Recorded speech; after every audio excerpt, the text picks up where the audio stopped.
ભાભરમાં Chinese દોરીનું વેચાણ અટકાવવા માટે તેમજ પગલાં લેવા માટે જાગૃત નાગરિક દ્વારા ભાભર પોલીસને લેખિત રજૂઆત કરાઈ।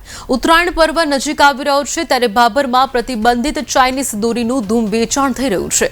ઓછી મૂડીના રોકાણમાં વધુ નફાને લઈને વેપારીઓ દ્વારા પ્રતિબંધ હોવા છતાં પણ ગુપ્ત રાહે ચાઇનીઝ દોરીનું ધૂમ વેચાણ કરવામાં આવી રહ્યું છે, જેના પર અંકુશ લાવવા અને કાર્યવાહી કરવા પોલીસને રજૂઆત કરવામાં આવી છે।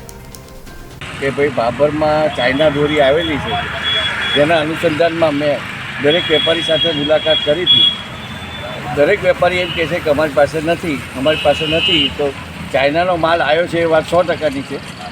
જે અમને તપાસનો વિષય મૂક્યો છે, મેં પોલીસ ખાતામાં અરજી આપી છે કે ભાઈ તમે આ રીતની તપાસ કરો કે ભાઈ આ કોણ વેચે છે અને ચાઇનાની દોરીથી પશુથી લઈને માનવજાત સુધીને નુકસાન કરતા છે। માટે મેં એક જાગૃત નાગરિક તરીકે અરજી આપેલી છે, જેની તપાસ માટે પીઆઈ સાથે પણ વાત કરેલી હતી અને મારી અરજી સાથે હું તમને બધાને કહું છું કે આની ઉપર કડક કાર્યવાહી નહીં થાય અને જો કોઈને કંઈ બનશે તો આ બાબતમાં ભાભર પોલીસ સ્ટેશન જવાબદાર રહેશે।